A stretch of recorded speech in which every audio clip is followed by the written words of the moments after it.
Тем более сегодня политика президента Российской Федерации, правительства России, она направлена на развитие восточных регионов Российской Федерации, Дальнего Востока, Сибири. И, конечно, в связи с этим тема, которую вы сегодня обсуждаете, она очень актуальна. Я хотел бы остановиться на 3 вопросах. Но мне сказали приветственным словом выступить. Но мои местные коллеги знают, что мало я обращаю на приветствие, а больше постараюсь выступать по сути тех или иных проблем, которые необходимы для дальнейшей нашей работы. Может быть, сегодня вы обсудили, но я хотел бы, если так, обострить и обратить ваше внимание на это вопрос. Прежде всего, мы на уровне страны приступаем к новому этапу развития минеральной сырьевой базы. Начинаем, во-первых, завершили первый этап стратегии развития минеральной сырьевой базы страны и обновленный документ, стратегия, по сути, было утверждено в июле месяце. И этот документ является для нас ориентиром, направлением деятельности всех служб, которые связаны с геологией, добычей полезных ископаемых до 2050 года. Документ находится и под большим вниманием Совета Федерации, где эта тема ведет мой комитет. И я в курсе событий, что происходит, постоянно общаюсь с руководством Минприроды, Роснедра, с регионами Российской Федерации. И мы сегодня должны обратить внимание на это, особенно недропользователей, органов власти на местах, на этот документ, важность которого очень велика сегодня. Этот документ определяет 2 сценария развития событий. Первый сценарий – это, прежде всего, речь идет о стабильном уровне, то есть речь идет не о росте добычи, не о росте каких-то определенных поисковых работ. То, что есть на уровне, сохраняется. А второй сценарий – это речь идет о сценарии развития. Мы должны все-таки выбрать из этих сценариев идти по тому пути, который связан с развитием, потому что вчера озвучивал президент Российской Федерации о важности развития восточных регионов, о важности развития добычи полезных ископаемых, особенно стратегического плана, технологического плана, по которым необходимо обратить особое внимание. Это речь идет о редкоземельных металлах, которые пользуются в стратегических наших производствах. Первый вопрос, который я хотел бы в связи с этим обратить внимание, это речь идет о том, что все-таки геологическая служба за последние 30 лет очень много потеряла в кадровом плане. У нас произошло резкое сокращение кадров геологической службы. Сегодня называются разные суммы, но большинство, разные цифры, большинство из них сегодня определяет, что у нас произошло 10-кратное сокращение кадров геологической службы в стране. То есть сегодня работает в этом направлении всего 50 000 человек, а было более 500 000 геологических работников. Поэтому мне сегодня передали, что здесь присутствуют и представители кадровых служб. И в связи с этим, особенно на региональном уровне, привлекая компании, привлекая средства государства, необходимо в этом плане обратить особое внимание. Второй вопрос, который, наверное, это специальный вопрос. Мы в последние 30 лет, в принципе, развивались, занимались добычей полезных ископаемых на базе исследований, которые происходили в советское время. Тогда в начале 90-х годов говорилось о том, что Россия имеет запасы минерально-сырьевой базы примерно на 30-40 лет. Сегодня эта цифра сокращена. По определенным полезным ископаемым у нас запасы составляют только 10-15 лет. По золоту, по сурьме, по серебру у нас, например, менее 15 лет запасов. Это стратегически опасно. Поэтому речь идет о приросте полезных ископаемых, по которым мы должны очень крепко задуматься. Особенно это касается самого государства. Если сегодня наши недропользователи занимаются своим месторождением, вокруг месторождения поисковыми работами, то у нас очень большая проблема сейчас в стране. Это именно касается по региональному геологическому изучению. К сожалению, в результате того, что сократилось финансирование, 10 лет назад Россия тратила на эти работы из бюджета страны более 50 миллиардов рублей. Сегодня эта сумма сократилась в 3 раза.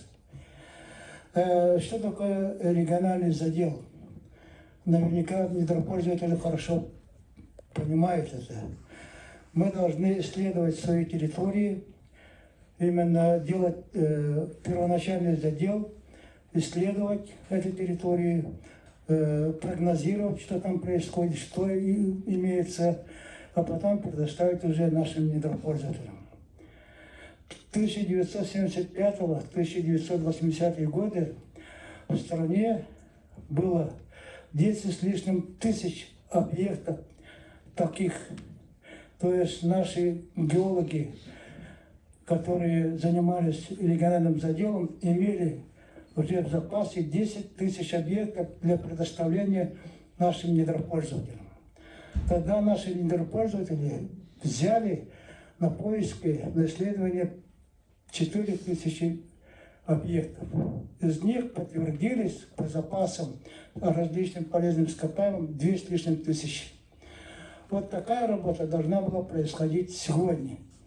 К сожалению, мы не можем такие материалы на сегодняшнем этапе предоставить нашим недропользователям, которые работают и которые должны были работать. Поэтому мы сегодня должны, особенно недропользователи, иногда не обращать внимания на это, когда имеют союз непосредственно объему.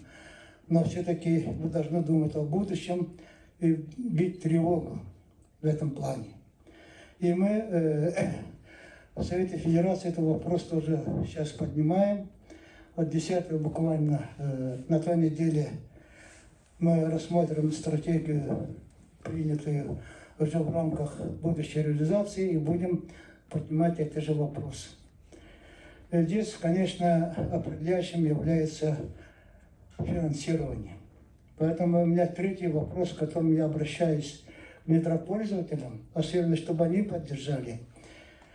И речь идет о том, что у нас в опыте Российской Федерации с 1993 по 2001 год работал фонд по воспроизводству минерально-сырьевой базы. Тогда все-таки работа велись планово, велись достаточно объемно. Но в 2001 году в связи с ликвидацией оборотных налогов этот фонд был ликвидирован. Таким же образом был ликвидирован и дорожный фонд, который существовал тогда и в регионах, и в целом по стране. В 2011 году дорожный фонд восстановлен. И за счет акцизов на ГСМ, за счет других налогов, транспортного налога. И этот дорожный фонд очень хорошо работает и рекомендовал себя один из самых эффективных инструментов по реализации тех или иных проектов по дорожному строительству. Вы сами ощущаете это. Я наподобие этого предлагаю инициировать со стороны недропользователей и прошу своих коллег из Министерства природы, Роснедра поддержать, чтобы мы привлекли внимание президента Российской Федерации, правительства России, постановить этот фонд по воспроизводству минеральной сырьевой базы страны. Это требуется не обязательно закон, требуется правовой акт, как было с фондом дорожным в начале. И сегодня наши недропользователи в стране платят. Вот тогда, в 2001 году, в 2002 году появился налог на добычу полезных ископаемых, НДПИ называется. И в состав этого налога вошел этот фонд по воспроизводству минеральной сырьевой базы. И сегодня наподобие дорожного фонда мы можем создать фонд по воспроизводству минеральной сырьевой базы, вот хотя вот за счет какой-то части 1%, я просто сопоставляю НДПИ, который более 10 триллионов платится. Это значит, где-то около 100 миллиардов рублей мы могли бы гарантированно получить под этот фонд. Этот фонд должен быть использован для именно развития геологического изучения регионального. Потому что мы каждую площадку должны изучать. Сибирь и Дальний Восток сегодня изучены менее 40%. И Якутия, территория вот эта огромная, богатая, изучена менее 20%. А остальная территория еще не изучена, изучать надо. Заложить фундамент, определить прогнозы и так далее. На какие шиши будем это делать. Поэтому гарантированное финансирование должно быть обеспечено. Вот об этом я хотел бы сегодня до вас довести, чтобы вы понимали и поднимали этот вопрос. Ну и в заключение я очень хочу, чтобы вот такой форум дал определенный результат для определенного рывка в развитии добычи полезных ископаемых, изучения этой территории. И вы в этом внесли свою лепту. Я общаюсь с представителями наших недропользователей, не обязательно на самой территории Якутии, и в Москве. И уверен, что наши недропользователи сегодня пользуются определенным авторитетом среди населения республики. Наше население достаточно требовательное, но понимающее, поэтому сегодня мне сказали, здесь присутствуют представители массовой информации. Хотел бы, чтобы вы о деятельности наших недропользователей постоянно рассказывали, доводили до наших людей, какую работу ведут, какую полезную работу ведут, чтобы не было кривотолков, не было всяких инсинуаций, чтобы объективно оценивать деятельность наших недропользователей, которые пришли работать на территории Якутии. Я думаю, в этом плане в последнее время определенные сдвиг есть. Все-таки вы работаете на развитие, а не на ущемление, как и некоторые пытаются преподносить наших природных ресурсов, а именно на развитие республики. И это вы должны оправдывать, об этом рассказывать. Ну и в заключение желаю вам всем успехов, больших побед, чтобы мы каждый год встречались с новыми рекордами, как сегодня озвучит вот Максим Викторович все время мне рассказывает про рекорды, которые очень важны и очень нужны. Я думаю, что это будет подтверждаться и в будущем. Желаю вам успехов. Спасибо вам.